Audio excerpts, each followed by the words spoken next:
ہمارے بورڈ کے سابق صدر اور عالم اسلام کے عظیم ترین امام مفکر اسلام حضرت مولانا سید ابو الحسن علی ندوی نے کلکتے کے ایک اجلاس میں، جس میں بھی شریک تھا، اس میں انہوں نے مسلمانوں سے، جس میں 5 لاکھ مسلمانوں کا مجمع تھا، اس میں انہوں نے مسلمانوں سے کہا تھا ہم حکومت سے کہیں گے، اور 1 بار کہیں گے، اور 2 بار کہیں گے، اور 3 بار کہیں گے، اور صاف صاف کہیں گے کہ آپ مسلم پسند اللہ کو ختم نہیں کر سکتے،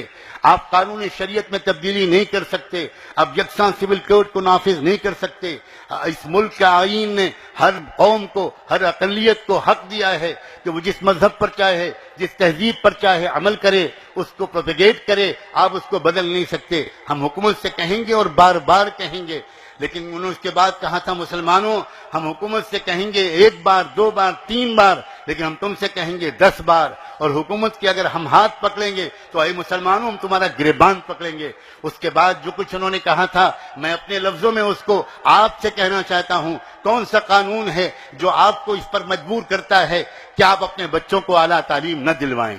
کون سا قانون ہے جو آپ سے یہ کہتا ہے، بھارت سرکار کا یا مہاراشٹر سرکار کا کون سا قانون ہے جو آپ سے کہتا ہے کہ آپ اپنی شادیوں میں فضول خرچیاں کریں، آپ ذرا سے غصے میں آ کر اپنی عورتوں کو طلاق دے دیں، اور وہ بھی 3 طلاق دے دیں، جو تمام مسالک کے نزدیک حرام کام ہے؟ کون سا قانون ہے جو آپ سے کہتا ہے کہ آپ اپنے وقت کو برباد کریں، اپنے مال کو برباد کریں، اپنی آمدنی کو برباد کریں؟ کون سا قانون ہے جو آپ سے کہتا ہے کہ آپ پان مسالہ کھائیں اور تمباکو کھائیں اور اپنی صحت کو خراب کریں؟ کون سا قانون ہے جو آپ سے کہتا ہے کہ آپ ضرور اپنے بیٹے کی شادی میں اپنی جس بہو کو آپ لے کر آ رہے ہیں اس کے ماں باپ کا خون چوس لیں، جہیز کا مطالبہ کریں؟ آپ خود شریعت کے قانون پر عمل نہیں کریں اور اس کے بعد آپ حکومت سے مطالبہ کریں کہ تم شریعت کے قانون پر عمل کرو، یہ 100% ناانصافی ہے،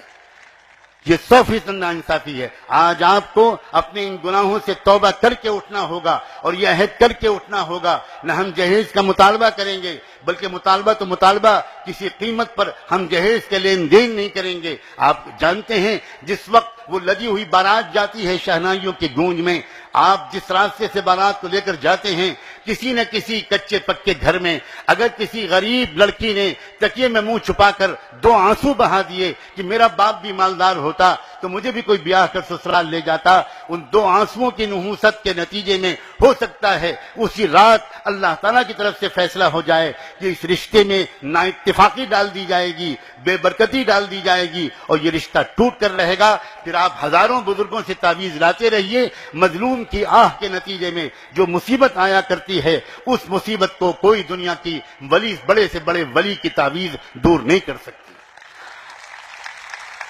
مسلم پسندہ بورڈ مسلمانوں سے صاف صاف کچھ بات کرنا چاہتا ہے، وہ صاف صاف کہتا ہے، یہی خصوصیت ہے مسلم پسندہ بورڈ کی۔ یاد رکھیے، حکومت کے خلاف باتیں کرنا زیادہ آسان کام ہے، نعرے لگوانا زیادہ آسان کام ہے، تالیاں بجوانا زیادہ آسان کام ہے، لیکن برسر عام اپنے سماج کی خرابیوں پر ٹوکنا یہ زیادہ مشکل کام ہے۔ آپ صرف مسجد میں مسلمان رہو اور باہر مسلمان نہ بنو، یہ نہیں چلے گا۔ اور میں صاف کہتا ہوں، اکثر مسلمان مسجد میں تو مسلمان ہوتے ہیں لیکن باہر مسلمان نظر نہیں آتے۔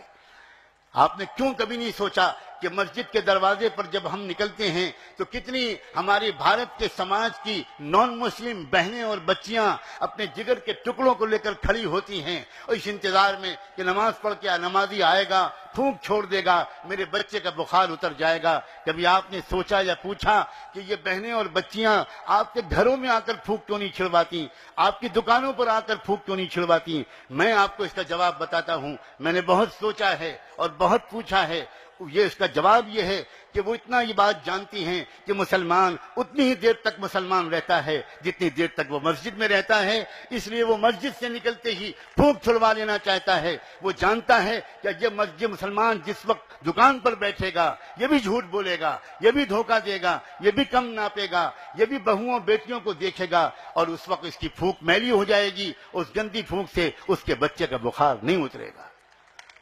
آل انڈیا مسلم پسندہ بورڈ کی پکار یہ ہے کہ تم اپنے پورے مسلمان بنو،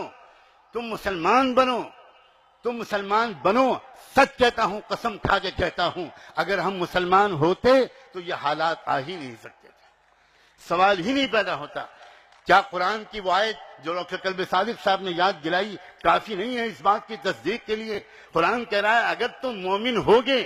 تو تم ہی سر بلند رہو گے. ہم آج سر بلند نہیں ہیں. ہم اگر ذلیل و خوار ہیں تو کیا اس کا صاف مطلب نہیں ہے کہ ہمارے ایمان میں کمزوری ہے، ہماری اسلامیت میں بہت کمی ہے؟ مسلم پرسنل لا بورڈ یہ باتیں بھی آپ سے صاف صاف کہنا چاہتا ہے.